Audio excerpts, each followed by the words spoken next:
नमस्कार दोस्तों। तो डोनाल्ड ट्रंप का स्टेटमेंट आना एकदम बिल्कुल फिक्स था इस मामले में, क्योंकि कल आपने देखा कि ऑयल प्राइसेस अपने पीक पर पहुंचे। 2022 के बाद ऐसा पहली बार हुआ कि ऑयल प्राइसेस को इतनी पीक पर देखा गया। और ये सब कुछ सिंपली बात है कि ये सब कुछ इसलिए हो रहा है बिकॉज स्ट्रेट ऑफ हॉर्मुज अभी तक पूरी तरीके से ब्लॉक है। वहाँ के जितने भी गैस या ऑयल इंफ्रास्ट्रक्चर है उसको भी हिट किया गया है।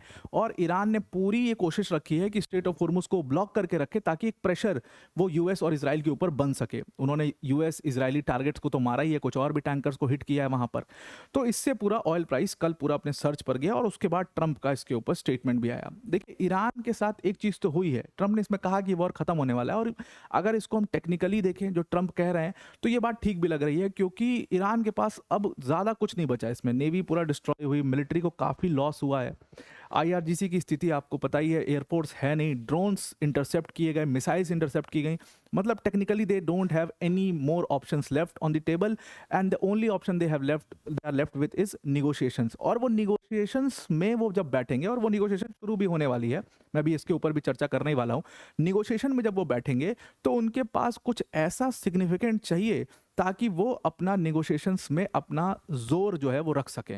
And that is going to be the strait of Hormuz. अब ये जो पूरी लड़ाई है, जो एक समय रिजीम चेंज की लड़ाई थी, जो एक समय सिर्फ ईरान के न्यूक्लियर प्रोग्राम की लड़ाई लग रही थी, now it has sum up to strait of Hormuz की फाइट। और वो स्ट्रेट ऑफ हॉर्मुज के लिए वो फाइट सीधा सीधा आपको यहाँ पर दिखाई देगी।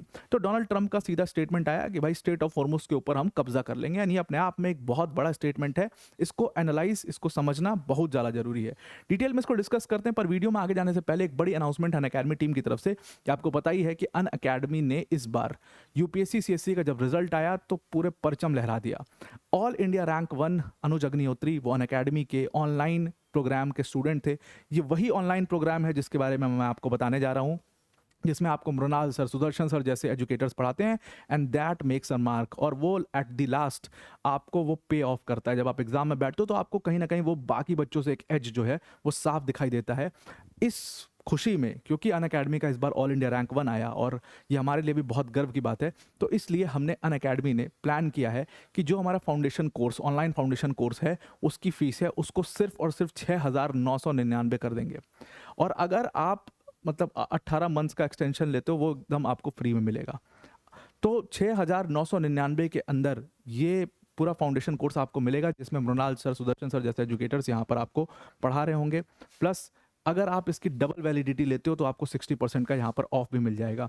तो अपने आप में सबसे बड़ी अपॉर्चुनिटी है, इतना कम प्राइस कभी नहीं गया।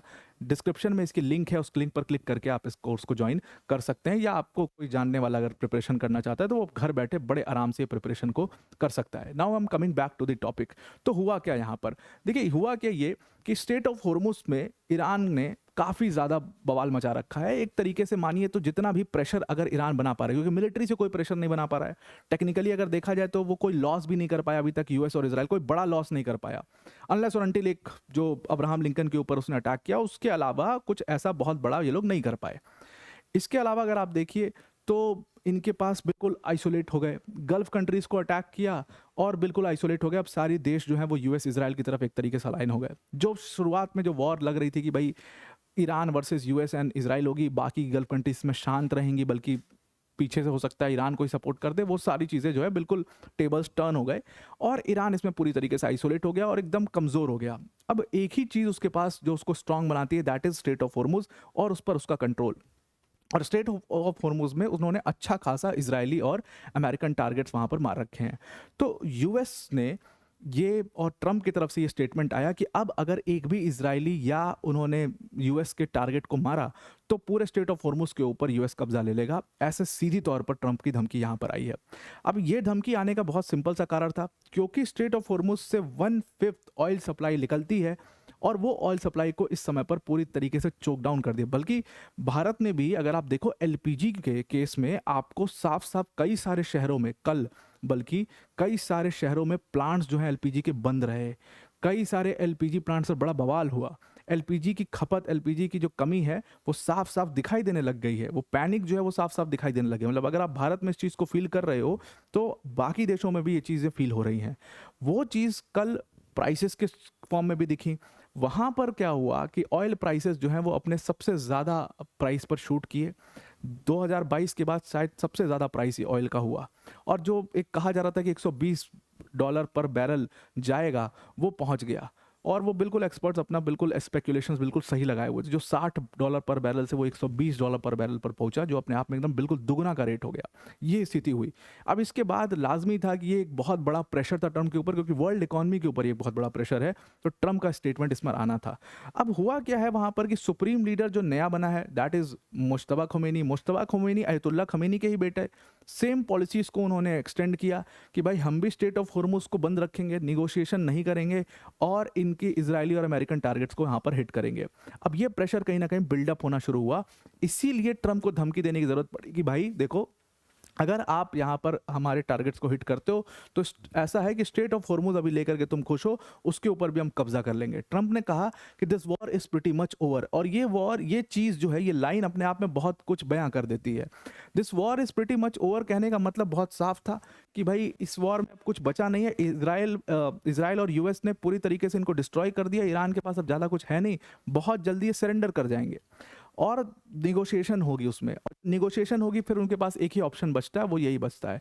तो इस वॉर को, this war is pretty much over, ये अपने आप में एक बहुत बड़ा स्टेटमेंट है। हालांकि ईरान ने इसका विरोध भी किया। उन्होंने कहा कि ये वॉर यूएस के हिसाब से ओवर नहीं होगी, ये वॉर ईरान के हिसाब से ओवर होगी। मैं कह रहा हूँ सही कह रहा है ईरान कि ये वॉर उनके हिसाब से ओवर होगी। जब वो सरेंडर करेंगे तभी ये वॉर ओवर हो जाएगी, और वो कब सरेंडर करे बस इसी की इंतजार हो रही है। सब एक्सपर्ट्स, सबका मानना है, आप जितने भी आर्टिकल्स देखो, आप जितने भी पेपर्स देखो, सब में इस बात को मतलब स्वीकार लिया गया है कि ईरान अब ज़्यादा दिन तक टिक नहीं पाएगा, और अगर टिकने की कोशिश उसने ज़्यादा दिन तक करी तो फिर ये पूरी वर्ल्ड इकोनॉमी के लिए एक बहुत बड़ा चैलेंज हो जाएगा। और वो ज़्यादा दिन तक टिकने की कोशिश करेंगे तो वो स्टेट ऑफ होर्मुज में और प्रॉब्लम्स क्रिएट करेंगे। वो ऑयल सप्लाई बिल्कुल चोक डाउन कर देंगे, एकदम ट्रिकल डाउन कर देंगे। तो अब ये क्या है, ये बात साफ साफ समझ में आ चुकी है कि ये हमारे लिए बहुत, ये पूरी वर्ल्ड के लिए बहुत बड़ा खतरा होगा। इसीलिए अब निगोशिएशन, आप देखिए निगोशिएशन स्टार्ट कौन करा रहा है? निगोशिएशन स्टार्ट कराने में रशिया सामने आ चुका है, क्योंकि इसका सबसे ज़्यादा नुकसान उनको भी होने वाला है, उनको भी इसका नुकसान होगा, इसलिए वो निगोशिएशन स्टार्ट कराने के लिए सोच रहे हैं। ट्रंप ने कहा कि देखो, इनके पूरे कम्युनिकेशन चैनल्स हमने खत्म कर दिए हैं, इनके पास एयरफोर्स है नहीं, मिसाइल सारी इंटरसेप्ट कर दी, ड्रोन सारा इंटरसेप्ट कर दिया हमने, प्लस इसके साथ जो पूरी मतलब they are basically all over the place, plus इनके साथ जो इनकी ड्रोन मैन्युफैक्चरिंग यूनिट थी उसको भी हमने डिस्ट्रॉय कर दिया। तो अब ये लड़ेंगे किस चीज़ से? तो इनके पास कोई military power it is not left, और इसीलिए मैं कह रहा हूँ कि this war is pretty much over. अब डंकापति ने कहा this war is pretty much over, जिसका मतलब this war is pretty much over. तो ये बड़ी प्रॉब्लम्स जो है वो ईरान को फेस करनी पड़ी है, और इसीलिए धमकी आ रही है कि अब you try anything to, if you try to do anything cute in Strait of Hormuz, तो फिर हम आपके ऊपर बहुत बड़ा अटैक करने वाले हैं। और ये कहीं ना कहीं प्रेशर ट्रंप के ऊपर भी है इस चीज़ का, इसलिए जल्दी से जल्दी उनको कुछ करना है। अब यूएस आर्मी का, यूएस मिलिट्री का कहना है कि उन्होंने 5000 ईरानियन टारगेट्स को पहले वीक में ही मारा। आप समझ सकते हो कि कितना मैसिव अटैक था जो इन्होंने किया है, 5000 टारगेट्स को मारना। बल्कि बड़ा बवाल भी हो रहा है कि ईरान में एक स्कूल को इन लोगों ने हिट किया, जिसमें 160 जो बच्चे थे वो मारे गए उस स्कूल में। अभी उसके ऊपर आर्टिकल आ ही रहा था कि टॉम हॉक मिसाइल का इसमें इस्तेमाल किया गया, 160 बच्चे उसमें मारे गए, और बहुत क्रिटिसिज्म वहाँ पर हुआ। अब मिलिट्री सेंस में ईरान के पास कुछ भी नहीं बचा, ऐसा ट्रंप का कहना है, और ये बिल्कुल सही भी है कि मिलिट्री सेंस में उनके पास कुछ भी नहीं बचा। अब पॉलिटिकल सेंस में और ये स्टेट ऑफ होर्मुज के सेंस में काफ़ी कुछ बचा है। तो बस एक चीज़ से अभी ईरान थ्रेटन कर सकता है, that is state of Hormuz, और वो उसी को यूज़ करके पूरा ज़्यादा यहाँ पर थ्रेटन कर रहा है। यूएस का मानना है कि उनके पास जितने भी टारगेट्स थे उनको सबको उन्होंने शूट किया, जितना नुकसान वो पहुंचा सकते थे वो पहुंचा चुके हैं, जो कि कुछ हो नहीं पाया।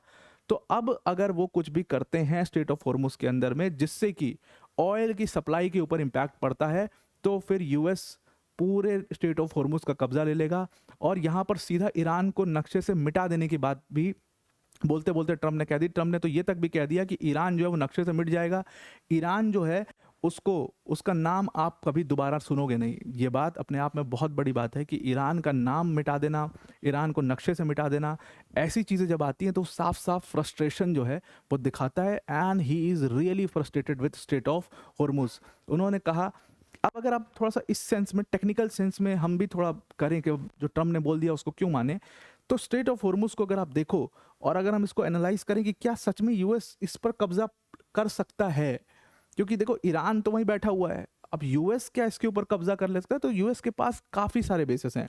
आप देखिए कि यूएई में यूएस के बेसिस हैं, कतर में, बहरीन में, कुवैत में, मतलब इस पूरे पर्शियन गल्फ में इतने सारे बेसिस हैं यूएस के पास।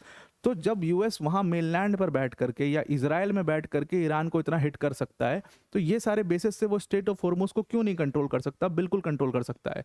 और ईरान के जितने स्टेट ऑफ होर्मुज के अलॉन्ग बेसिस हैं उनको काफ़ी ज़्यादा हिट हुआ है, काफ़ी ज़्यादा नुकसान हुआ है। वो ऑपरेशनल भी हैं कि नहीं सारे, इसके ऊपर भी बहुत सारा सवाल है।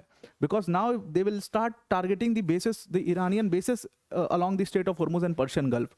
तो इसलिए अगर हम देखें इसको कि क्या स्टेट ऑफ होर्मुज के ऊपर वो कब्जा कर सकते हैं, जो ये गीदड़ भभकी दे रहे हैं वो सच में कर सकते हैं? बिल्कुल कर सकते हैं, इसमें कोई डाउट नहीं है। और प्राइसेस को डाउन लाने के लिए 100% ये सारी चीज़ें ये करेंगे।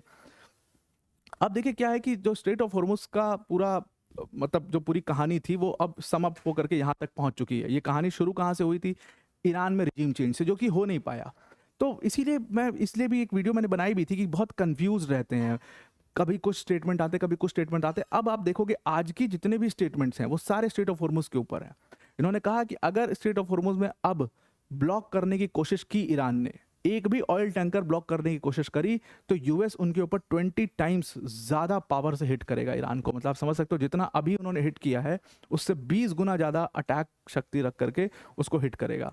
अब आपको पता ही $120 बैरल पहुंच गया और $90 से $120 पहुंचा है, जो कि अपने आप में एक बहुत बड़ा जंप है और इससे खूब ज़्यादा प्राइसेस में हिट आएगा। प्लस इसके साथ बिजनेस काफ़ी ज़्यादा हिट हुआ है, वर्ल्ड इकॉनमी के ऊपर भी इम्पैक्ट क्यों पड़ रहा है। अब कई सारे देश इसमें इन्वॉल्व हैं। अब ये सारे देश से सबसे पहले तो जो बिजनेस फॉरेनर्स हैं वो यहाँ से सबसे पहले इन देशों से निकले, इनके बिल्डिंग्स को, गवर्नमेंट बिल्डिंग्स को, स्कूल्स को भी हिट किया गया। सबसे बड़ी बात थी कि ईरान ने स्ट्रेट ऑफ होर्मुज तो छोड़ो, उसके अलावा ऑयल के सप्लाई को, प्रोडक्शन को कम करने के लिए जो ऑयल और गैस इंफ्रास्ट्रक्चर था उसको भी हिट किया है। बहुत जगह पर ऑयल और गैस इंफ्रास्ट्रक्चर को हिट किया गया है और उसके रिटर्न में यूएस ने भी ईरानियन ऑयल डिपोट्स को अटैक किया हुआ है, जिससे टोटल उसका इम्पैक्ट किसके ऊपर पड़ेगा? चलो ईरान का नुकसान हुआ, इधर उनका नुकसान हुआ, पर इसका टोटल इम्पैक्ट तो जो टोटल ऑयल सप्लाई है उसके ऊपर पड़ेगा, वर्ल्ड ऑयल सप्लाई के ऊपर पड़ेगा, और वो चीज़ पड़ती हुई दिखाई भी दे रही है। इस सारी बातों से परेशान आकर के फाइनली अब कंट्रीज निगोशिएशन की तरफ देखने लगी हैं। इसमें बताया जा रहा है कि ट्रंप की बात रशियन प्रेसिडेंट व्लादिमीर पुतिन से हुई, जिसमें पुतिन से बात करके उन्होंने इसी वॉर के ऊपर बात करी और पुतिन ने इसमें निगोशिएशन का आइडिया दिया। उन्होंने कहा कि भाई क्विक कुछ हमको डिप्लोमेटिक इसमें सेटलमेंट करना पड़ेगा, नहीं तो मामला काफ़ी ख़राब हो जाएगा और पूरे वर्ल्ड इकॉनमी का मामला पूरा ख़राब हो जाएगा। पुतिन ने कहा कि मैं मसूद पेशकियान से बात करूंगा, आप रेडी रहिए। इसका मतलब निगोशिएशंस अब फाइनली स्टार्ट इस मैटर में होने वाले हैं। तो आई होप आपको पूरा ये आर्टिकल समझ में आ गया होगा। आज के लिए इतना ही। Thank you and have a nice day.